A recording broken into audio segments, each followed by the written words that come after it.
My name is Julian, and at 32, I've spent most of my life being the steady one, the brother who shows up, pays up, and shuts up. Not out of weakness, but because I thought that's what family did.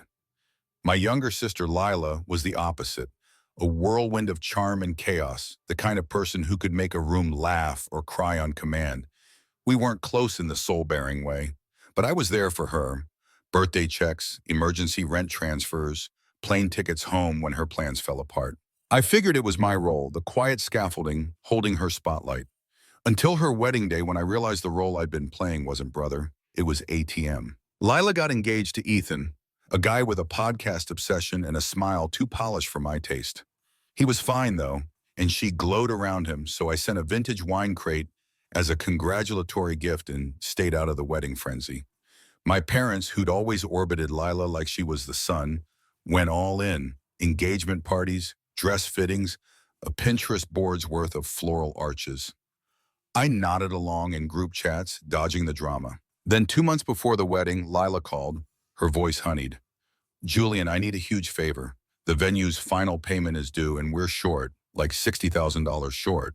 I nearly dropped my coffee. 60 grand? Lila, that's not a favor, that's a house deposit. She laughed, light and practiced. It's not a loan, more like a wedding gift. You're my only brother, and Mom says you're killing it with your startup.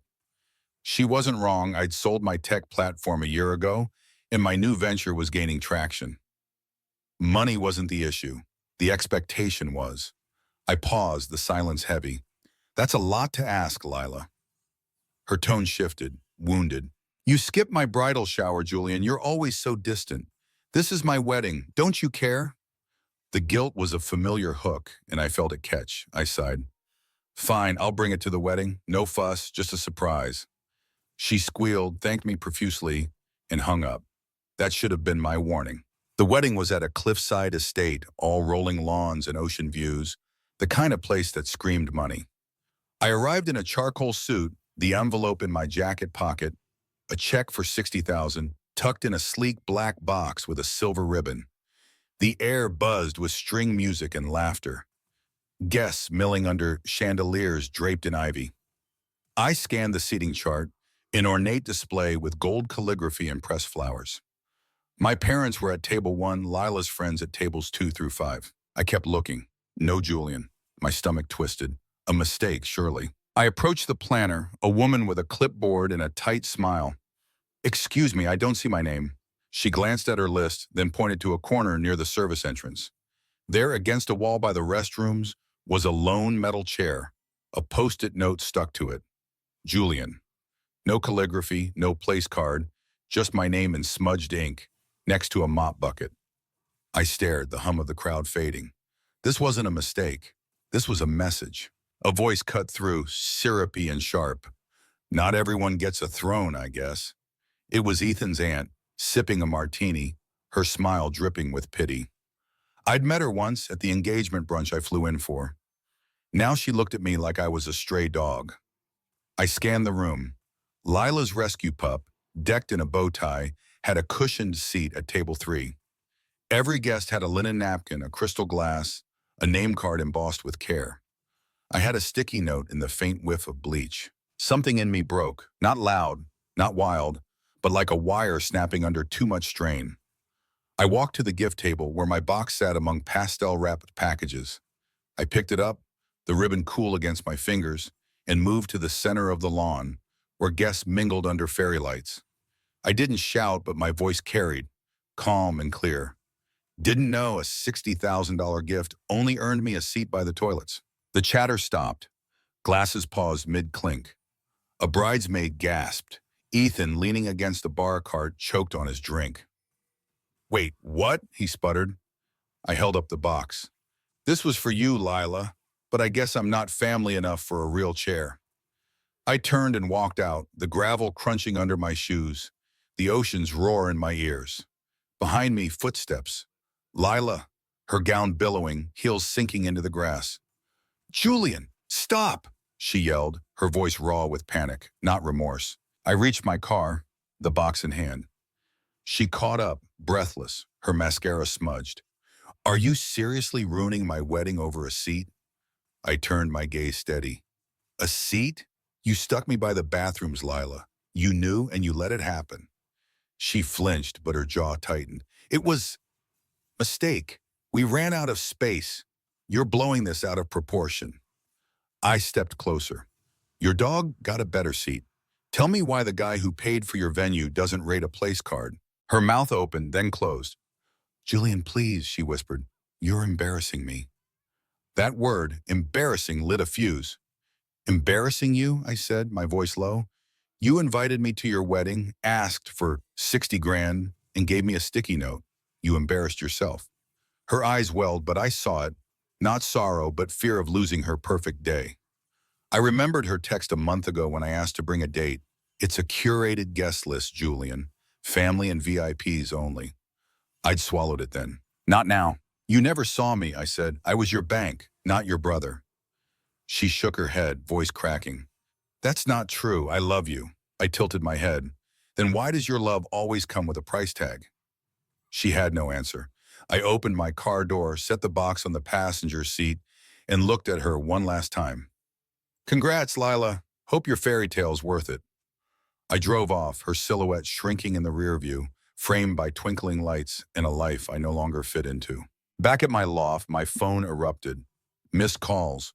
Mom, Dad, Ethan. Texts. Julian, what's wrong with you? This is so selfish. Come back. You're ruining everything. I poured a whiskey and opened my laptop.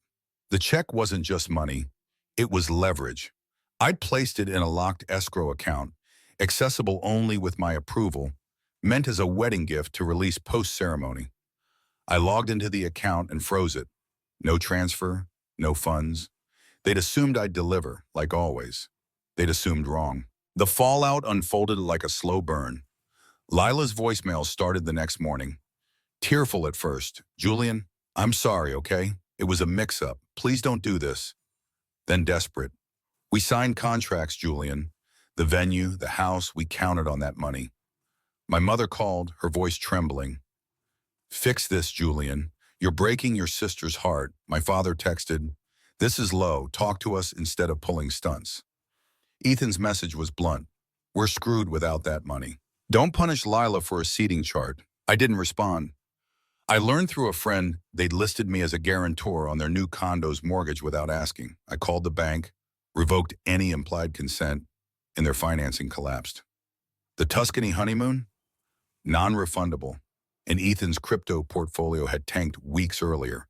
They'd built a castle on my goodwill, and I just pulled the cornerstone. By Wednesday, Lila posted a cryptic Instagram story, a photo of her wedding bouquet, captioned, Love shines through betrayal. Comments speculated, what happened with her brother? Heard he bailed on the wedding? My cousin Nora messaged, saw the post at share. That's cold, Julian. You didn't deserve that. I didn't engage. The truth didn't need my defense yet. Then came the wedding photos, shared publicly by the photographer. Hundreds of shots. Lila radiant, Ethan grinning, my parents toasting. Not one of me. I wasn't in the family portraits, the candids, the dance floor shots. I'd been erased. But the comments noticed. Where's Julian? Didn't he fund half this wedding? Heard they stuck him by the bathrooms. Classy. My aunt posted, shame on them. Julian deserved better. The narrative shifted and Lila's fairy tale cracked. A week later, she showed up at my door unannounced. No bridal glow, just jeans and a hoodie, her eyes red. Can we talk? She asked, voice small. I let her in, but I didn't sit. She stood by my bookshelf, fidgeting. I screwed up, she said, staring at the floor. I didn't think about the chair. I was so caught up in the wedding and I just assumed you'd be fine. You're always fine. I crossed my arms. Fine with being humiliated? Fine with being your ATM? She winced. I didn't mean it like that. You never complain, Julian. You're the rock. I stepped forward, and you leaned on me until I cracked. You didn't see me, Lila. You saw what I could give. Her tears came, quiet and real. I know. I'm sorry. The house, the honeymoon, it's all falling apart. I didn't open the envelope until yesterday. I saw your note. Let me know when I'm more than a wallet. I get it now. I nodded, letting her words hang. You get it because it's costing you, not because it hurt me. She looked up, eyes pleading. What now? Are we done? I thought of her as a kid, braiding friendship bracelets, sneaking me cookies when I was grounded. I thought of the post-it, the years of being useful but unseen. We're not done, I said, but we're different. I'm not your safety net anymore. You want me in your life? Earn it. Show up for me, not my money. She nodded, tears falling. The escrow? She asked, barely audible. I shook my head. It's closed. I was going to set up a trust, something sustainable, but you didn't pass the test. Her face crumpled, but she didn't argue. When she left, she hugged me, tentative, like she wasn't sure she had the right. I let her, but I didn't hug back. Months passed. Lila and Ethan moved into a cramped rental, no vineyard views or marble counters. She stopped posting curated photos, started sending occasional texts, memes, apologies, a photo of us as kids. No requests, no guilt. I replied sometimes, testing the waters. My parents called once, awkward and vague. We didn't know it was that bad, Julian. I didn't absolve them. I was done carrying their story. I redirected the $60,000 into a new venture, a mentorship program for young coders, something that mattered to me. My loft became a hub for friends who saw me, not my bank account. I started painting again, a hobby I'd abandoned to be practical.